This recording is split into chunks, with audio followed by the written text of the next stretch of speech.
Yes, what's going on, people? Rats on TV back again, 2021, here to talk about all the best things in boxing.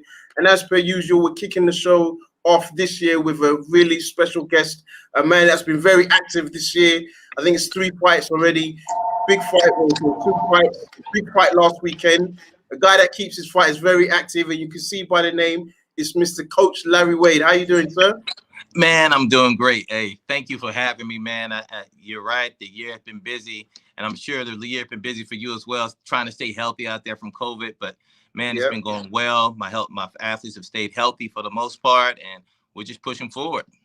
Yeah, exactly. No, exactly. And I mean, yeah, you mentioned there, everybody's trying to stay healthy, not just physically, by the mindset as well. So that's the number one objective for everybody. Yeah, it's like I said, it's a pleasure having you on the platform as usual. Really do appreciate your time. I know you're the in-demand coach. I don't know what. Oh, there you go. There you coming back. I lost you for a minute. I'm back now. All right.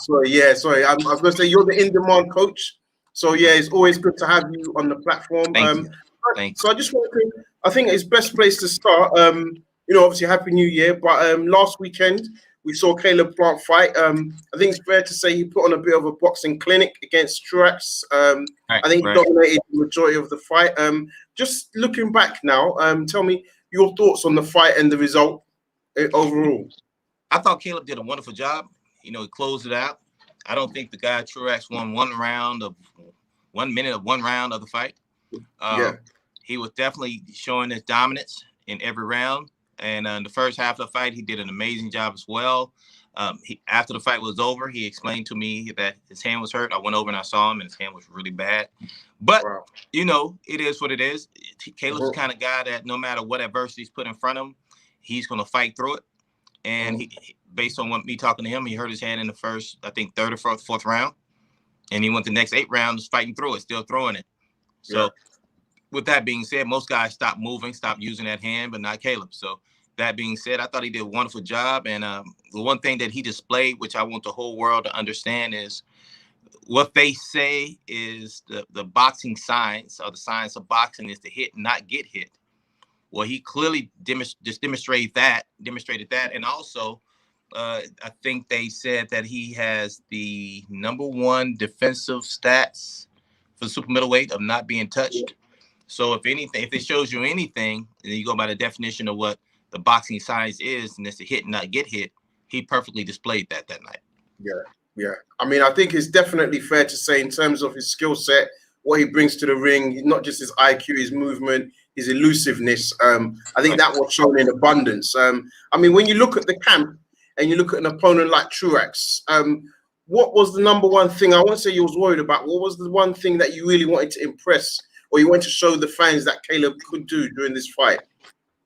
That exactly what Caleb demonstrated, and that is he's so much better of a boxer than the guys who are at this level. There's a lot of talent at the super middleweight level, but when it comes to being able to have the skill set of boxing, a lot of people depend on their ability to just hit a guy one time, get lucky.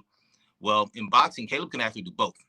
He can hit you with some power if he wants to, or he can just put on a pure clinic and show you there's levels to this game. And he did that. And so that's what we worked on. We wanted him to show that he could box. Truax wasn't a guy that we quote unquote selected. He was the mandatory that the IBF said we had to fight. So that being said, he was the #1 guy they can select in that division for that belt.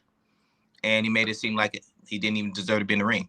So he displayed and demonstrated what we wanted to show, that he was levels above everyone else. Yeah. And I think, you spoke about the levels there. And I think in such a competitive division, I think it's quite important that fighters do that.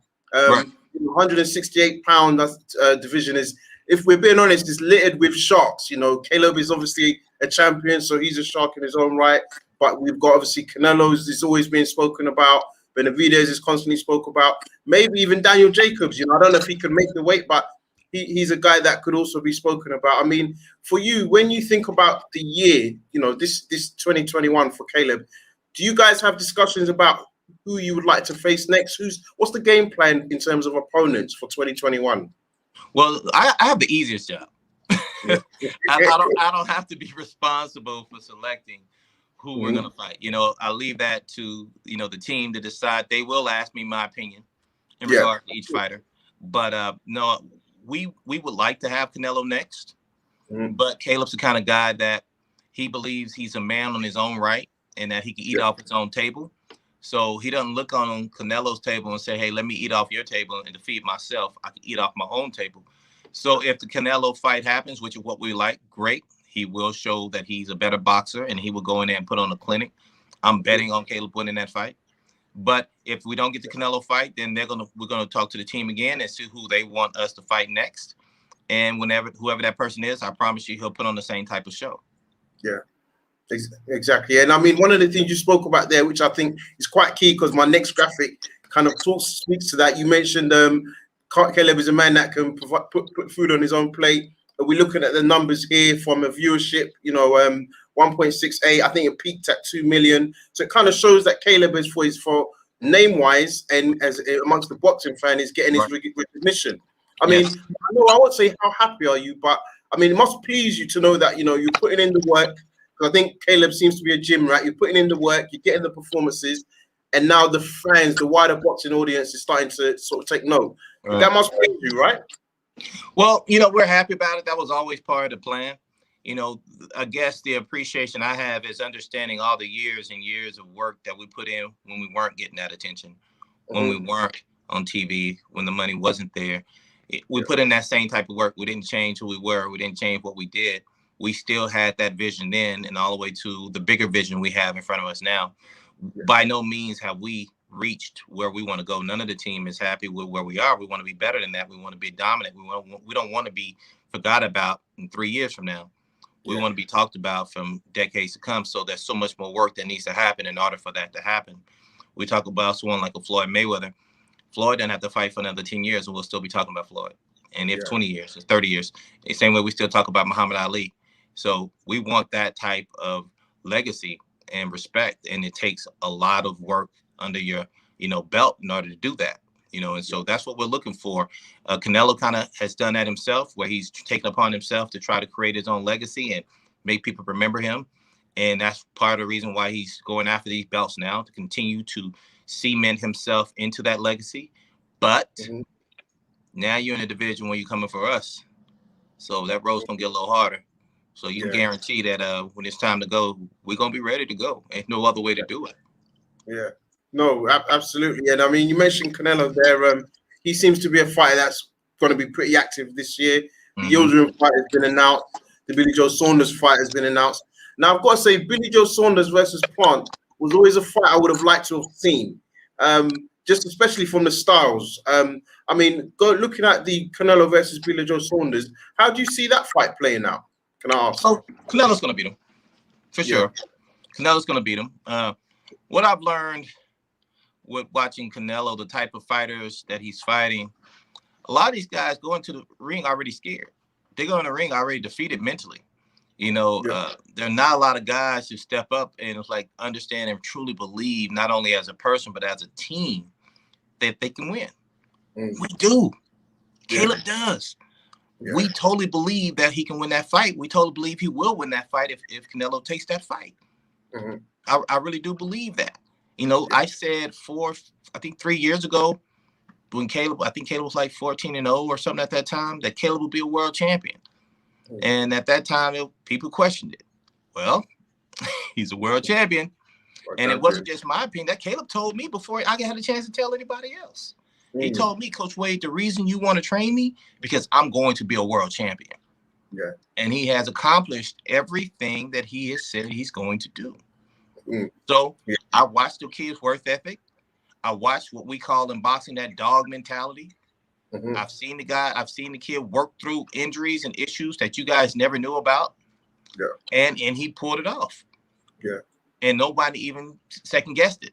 When we was in our last fight, he might kill me for telling this, but we had to fight, not this fight, but the fight before.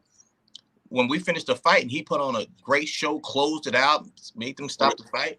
When we got to the back, this young man's feet were destroyed. They were bleeding everywhere because of the type of socks he had on at the time. They had his feet all tore up. And I asked him, I was like, wow. I mean, blood, the whole shoe was full of blood. And I said, man, why you didn't say anything? He said, for what? He got to win this fight. Yeah. And so I've seen the young man push through injuries and not say a word. The same way he did with that hand. He pushed through it, didn't say a word. Probably went 7-8 rounds with that hand being the way it is to close it out, be one-sided. Never said a word till the fight was over. I was surprised he said something then. But you know, I'm when it comes down to having what we call that dog mentality, he has that. Yeah. So you put him in there with Canelo. Canelo gonna have to bring his best day that day. And it ain't about can you hit hard. Everybody can hit hard. Yeah. It ain't about can you box. Everybody can box. But can you do it at this level? And can you be consistent? If you watch Canelo the past few years, all he's trying to do is walk guys down. I'm not taking anything away from him. He's closing them out. But most guys aren't boxing him. Matter of fact, let me think. The last person to box Canelo was Floyd. We saw that in it. Yeah. Exactly. No, absolutely. And I mean, even that little gem you gave us about the fight, I think that was the hometown fight in Nashville. That's some great insight, and we appreciate, you know, you telling us, letting us into the mindset of Caleb as a fighter. We definitely see it in the ring. I always remember that it was Gattegui fight, and we saw that, and I think he continued to prove that. So I do want to just bring you to the comments, though, by Eddie Hearn. He was recently on the Akam Barak show. Got to shout out my brother Akam Barak. That's my guys too. Yeah, big them up. I'll just phrase some of the quotes, but he says, I think that Caleb Plant is a very talented fighter. I think he has fantastic feet. He has a very high boxing IQ. I like Caleb Truax. You know, as a guy, I think he's a great role model for fighters. He then goes on to say, I actually think he's a fantastic fighter. This is referring to Caleb Plant. I actually think he's a fantastic fighter, but let's be honest, his resume is really, really poor. Really poor. But it's not his fault. And it's not because he doesn't have the capability to beat the top 168 pounders. He's just not fighting the top 168 pounders. So, I mean, I just want to get your thoughts on that as a comment from Eddie Hearn. What's your thoughts on that? Well, I have a new shirt that I'm going to be dropping here. And on the front of the shirt, it said proven. Right? On the back of the shirt, you know what it says? Opinions don't matter. Yeah. At the end of the day, everyone you put in front of this young man, he has dominated. Yeah. So whether or not somebody else feels as if he has this quote stellar resume, well, let's put the people in front of us who would need to fight so we can prove that. You know, and then that's what it boils down to. And I'm sure Eddie Hearn he's also a businessman. He's not going to say anything that's not in his best interest. He's going to say the things that position him better to get the type of fights or the people to fight that he wants to fight. Yeah. So I don't take it personal. I don't take it personal at all. He's doing business. Yeah. But in this game, you got to understand that we don't get to make all the rules, and we definitely don't get to decide who's in front of us all the time, because if that was the case, we definitely would have had Canelo already in front of us. So that being said, you know, he's entitled to his opinion. I disagree with him because you can only fight who you put in front of us. Yeah. You know, when we fought Ukitaki, they was like he was the boogeyman of the division and had us pick to lose. And I was like, we're finna destroy this kid. And he went in there and destroyed this kid. And they was like, oh, now I knew. Yeah, you didn't believe then. You don't have to believe now. Yeah. We believe. Yeah. And we believe sincerely with everything that we do. So you can guarantee the opportunity come, Caleb Plant will be the best Caleb Plant. Yeah. No, that's really good to hear. And I guess last question on Plant, before we move on to another topic. I mean, when you look back at the fight, what improvements do you think he could have made? I know obviously he had the injured hand, so it's probably going to be quite difficult. But was there anything that you saw and you thought you wasn't happy with? You want to maybe see some improvements on? You know what? I always see things we need to prove. It don't matter who it is. It don't matter. We can have an amazing fight, and I'm going to at least pick at least 3 to 5 different things we can adjust. You know, so there's some things we could always work on. You know, I don't feel like we've seen the best Caleb Plant yet, even though he's great, giving some spectacular shows. Yeah. But we definitely still have more to work on. And the one thing about him, which I love about him, he's the one who pushes first for us to, do whatever he feels like needs to be done to get that next step in. He's the one during the COVID that said, "Hey, Coach Wade, if you're comfortable with working, I'm comfortable with working. We'll just get the testing done, consistently to make sure we're healthy." But he called me and told me he was ready to work, and how many days a week he was ready to work. This is in pre-camp. We didn't have a fight. We're talking about June, July. Yeah. We didn't have a fight. So, but we needed to get some work in order to be able to be prepared when the phone call did happen. At that time, we didn't even know if we was going to have fights. There were no fights happening at the time. So, no, there's still things to improve, but I can promise you he's not afraid to work at it or to go get it, and he trusts me and the people around him to get him to where he needs to be. Yeah. And for me, that was my 20th world title fight. Wow. So congratulations. That's not a small feat. It's not a small feat at all. So, that being said, he trusts me to be able to physically and mentally get him to where he needs to be. And I appreciate that. Yeah, no, absolutely. And I mean, I think for you to say 20th world title fight, I think it is testament not just to your reputation, but the work that you put in. Thank you, I think over the last few years, you've worked with countless guys and numerous world champions, Badou Jack, Shawn Porter, Shawn Ortiz, Shane Mosley Jr. Yeah, exactly. Julian Williams, who just recently signed on. It's a J-Rock's working with you now, right? J-Rock came here. We was actually supposed to have a fight in December. Yeah. And it got canceled. He actually got sick with COVID. And so we weren't able to pull it off. But he still communicates with me, I would say weekly. And he's slowly getting back into the ring. And so I expect for us to work together in the future as well. But I've worked with a lot of great guys, man. A lot of great guys. Yeah, no, I think J-Rock's a skilled fighter. I remember meeting him in 2019 after he just beat Hurd, which was a great fight. And obviously he had the loss to Rosario, but look, these things happen. I truly feel he will bounce back, and I really look forward to seeing him. So he's a super talent. Get to work together.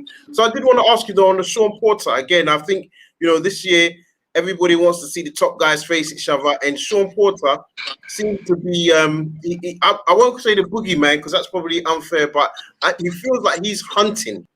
And no matter what, even before he got the Spence fight, he was chasing that fight. He wanted the Danny Garcia fight before he got that fight.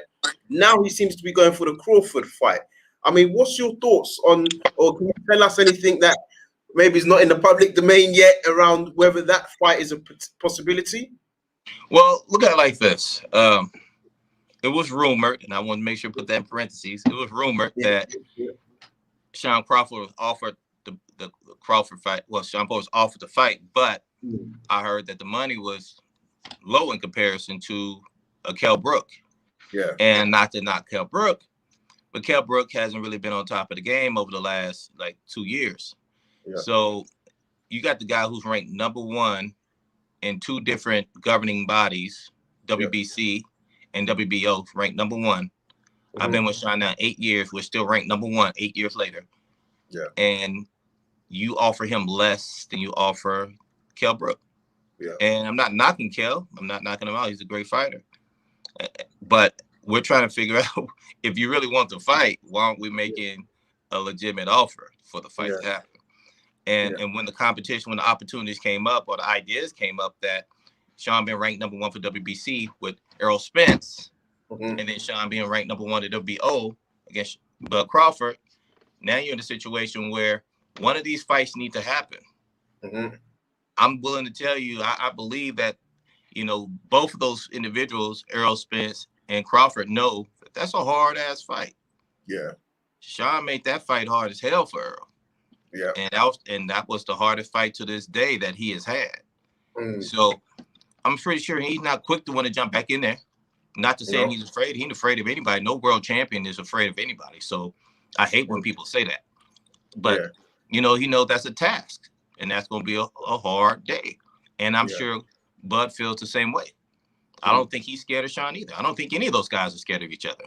Yeah. It's about reward versus risk at the end of the day. So we want to fight. When the reason Bud Crawford fight came up is because Well, you've seen that push a little more because you haven't seen Shawn in the ring with him. You've seen Shawn with every major welterweight there is. He's the only guy who wasn't afraid to fight everybody, and he has. So that being said, Crawford was the last one. Like, okay, this is the guy who y'all haven't seen me with. Let me line up in front of him. He needs somebody to fight anyway. He ain't fought really a lot of high-level welters. Once again, his biggest test was going to be Kell Brook. And so it is what it is, you know? I think you make some very great points there, Coach, because, I mean, you talk about, especially at the welterweight division, I think Crawford is a very skilled fighter.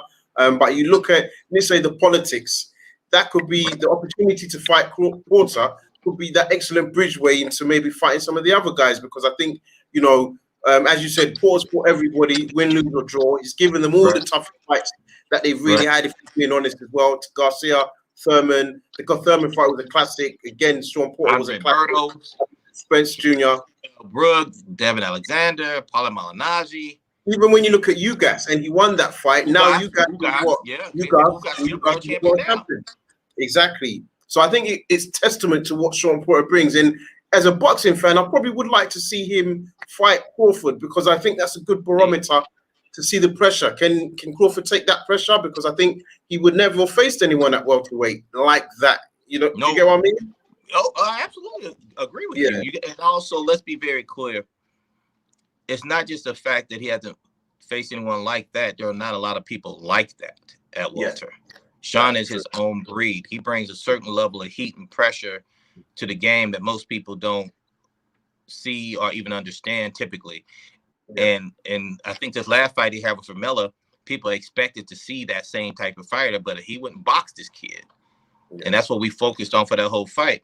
I think he did a very good job of boxing Vermella, and we wanted to be able to move that boxing concept along with the little bit of what I call the Tasmanian devil in Shawn. Exactly. And go into the next fight and hopefully get that fight. I can promise you this: if that happens, it's going to be a hell of a show. No. I mean, the chances. Give me a percentage. What do you think the percentage of that fight happening next or happening this year? Once again, I say this again. I got the easiest job in the sport. I don't have to make no decisions. I'm not part of the decision-making process.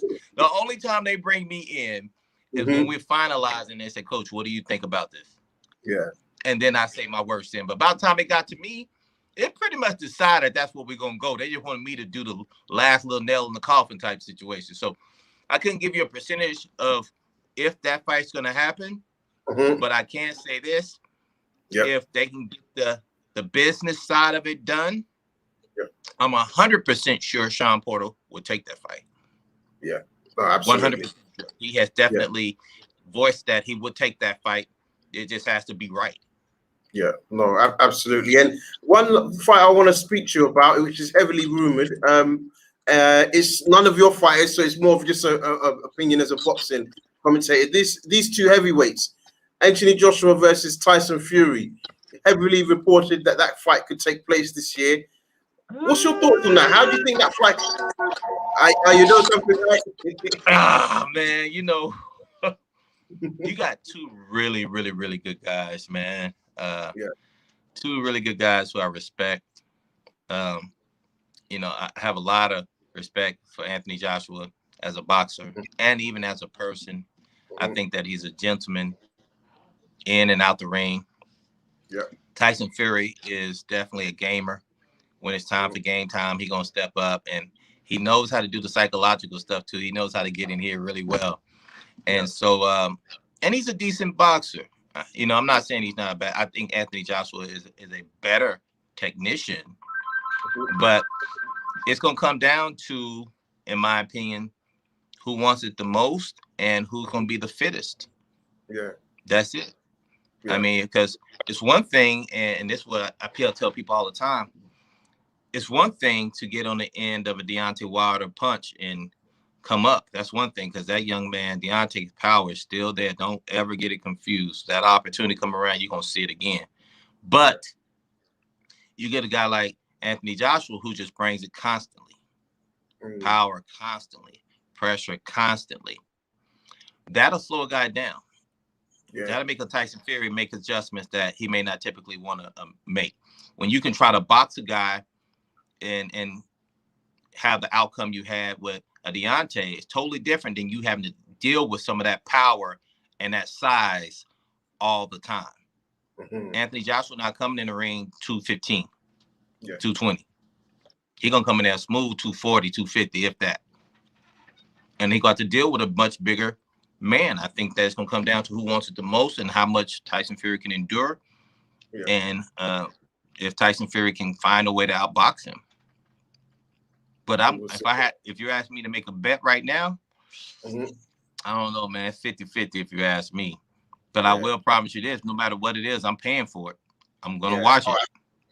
I think you and the whole boxing world will be looking to pay for that. I think there's no question about not even the price. I think it's just really, truth be told, even if you throw Deontay Wilder into that mix, any one of those three, you know, if Joshua was fighting Fury or Wilder, I think everybody will be watching that fight.